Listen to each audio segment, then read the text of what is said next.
सबसे पहले हम शुरुआत करते हैं शून्य से।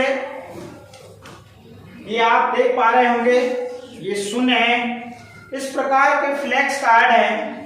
इन फ्लैक्स कार्डों में आपको देखेगा यदि 2 है तो आपको कुछ 2 चित्र भी देखने मिलेंगे। जैसे इस फ्लैक्स कार्ड ये है 0 और ये फ्लैक्स कार्ड है 1 का। तो आप यहाँ देख रहे हैं कि ये वाला जो फ्लैक्स कार्ड है जिसमें 1 लिखा है, इसके बैक साइड में चित्र भी बनेंगे जितनी संख्या है। तो यहाँ पर आप कार का चित्र देख पा रहे होंगे, यहाँ पर 1 कार है, मगर इस 0 में आप देख रहे हैं कि इसके बैक साइड में कोई भी चित्र नहीं है। संख्या तो है, जो संख्या भी है, अंक भी है। आ रही बात समझ में? तो 0 में आप देख पा रहे हैं यहाँ पर किसी भी चीज की गिनती नहीं हो रही है, यहाँ पर कोई भी चित्र नहीं है। मगर 1 में देख रहे हैं हम, तो इसमें तो 1 चित्र है। तो 0 हमें क्या सिखाना चाहता है, 0 की समझ हम अपने आप में कैसे विकसित करते हैं, उसके लिए हम चलते हैं हमारी जो गणित की पुस्तक है। क्या गणित की जो पुस्तक है उसमें बहुत ही अच्छा दिया हुआ है। क्या दिया हुआ है? 0 की समझ के लिए एक गीत दिया हुआ है। क्या दिया हुआ है? गीत दिया हुआ है। आप यहाँ पर जाएंगे, ये हमारा पाठ 2 है जिसमें आपको पेज क्रमांक, ये बुक अभी हमारे पास नहीं है, जैसी बुक आ जाएगी तो हम इसमें आगे चर्चा करेंगे। पेज क्रमांक है 48। कौन सा? 48, 48 क्रमांक इसका पेज क्रमांक है। और यहाँ पर 0 की समझ के लिए एक गीत दिया हुआ है। क्या दिया हुआ है? गीत। और गीत के बोल है 5 रसीले आम। 5 रसीले आम। तो 5 रसीले आम क्या था? ये एक टोकरी है। क्या है ये एक टोकरी है। इस टोकरी में 5 रसीले आम हैं। क्या है?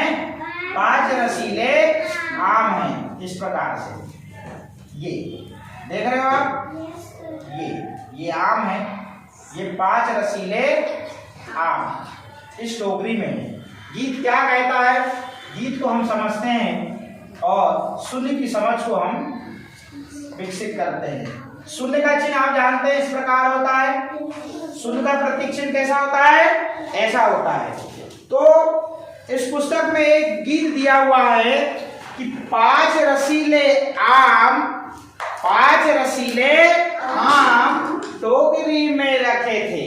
टोकरी में रखे थे। माला ने खाया एक, कितने आम रखे थे?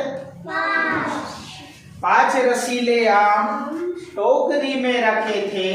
माला ने खाया एक, कितने बज गए शेष? कितने बज गए शेष? 4। अब यहाँ पर माला ने जो 1 आम खाया, मैं यहाँ लिख दूं क्या माला? ये माला नाम की लड़की है, इसने ये 1 आम खा लिया। ठीक है, ये लो मैंने लड़की बना दिया, इसकी छोटी बना देता हूँ, ये ले। फिर अब चलते हैं आगे। अब यहाँ पर कितने बज गए शेष? 4। कितने बज गए शेष? 4। 4 रसीले आम, 4 रसीले आम टोकरी में रखे थे। टोकरी में रखे थे। माला ने खाया एक। माला ने फिर से खाया एक। माला ने खाया एक। कितने बज गए शेष? कितने बज गए शेष? ध्यान कुछ लोगों का नहीं है। ये माला ने भी 1 और आम खा लिया। अब यहाँ कितने बज गए? कितने बज गए? 3। फिर से वही कहानी। 3 रसीले आम टोकरी में रखे थे।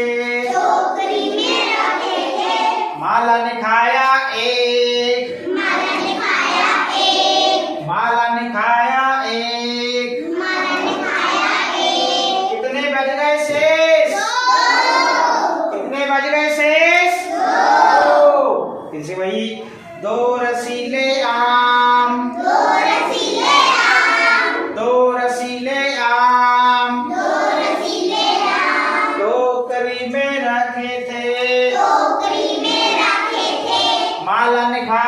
एक, माला ने खाया एक, माला ने खाया एक, माला ने खाया एक। कितने बज गए शेष? कितने बज गए शेष? बात समझ में आ रही है? एक रसीला आम, एक रसीला आम, एक रसीला आम, एक रसीला आम, टोकरी में रखा था, टोकरी में रखा था। माला ने खाया एक, माला ने खाया एक। कितने बज गए शेष? कितने बज गए? आप बताओ यहाँ पे कितने बज गए शेष? शून्य जीरो, शून्य जीरो। मतलब जहां कहीं कुछ नहीं होगा वहां पर क्या लिखा जाएगा? शून्य। क्या लिखा जाएगा? शून्य। किस किस को बात समझ में आ गई? और एक उदाहरण दे दें, एक उदाहरण और दे दें, इच्छा हो तो दे देते हैं। उदाहरण समझने में क्या तकलीफ है? कोई तकलीफ है क्या? ठीक है।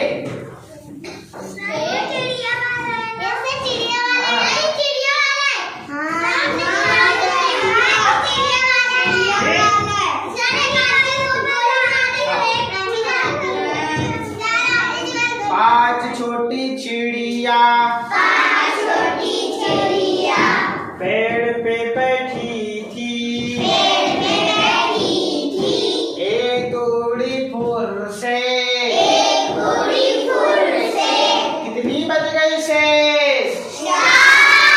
कितनी बज गई शेष?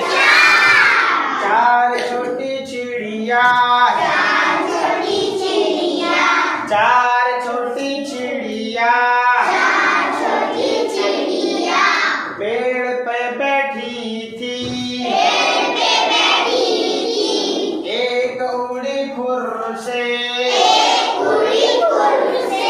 कितनी बज गई शेष? कितनी बज गई शेष? तीन छोटी चिड़िया, तीन छोटी चिड़िया, तीन छोटी चिड़िया, तीन छोटी चिड़िया पेड़ पे बैठी थी, पेड़ पे बैठी थी। एक उड़ गई फुर से, एक उड़ गई फुर से। कितनी बची शेष? कितनी बची शेष? दो छोटी चिड़िया, दो छोटी चिड़िया, दो छोटी चिड़िया, दो छोटी चिड़िया पेड़ पे बैठी थी, पेड़ पे बैठी थी। एक उड़ी फुर से, एक उड़ी फुर से। कितनी बज गई शेष? कितनी बज गई शेष?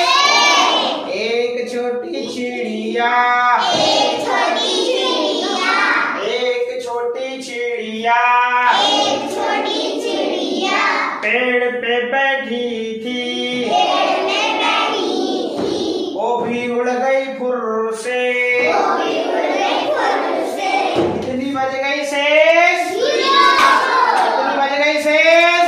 आप बताइए, जीरो सबको समझ में आया कि नहीं आया? मतलब कहीं पे यदि कुछ नहीं हो तो वहां पर क्या लिखा जाएगा? तो ये हमने शून्य के बारे में सीखा।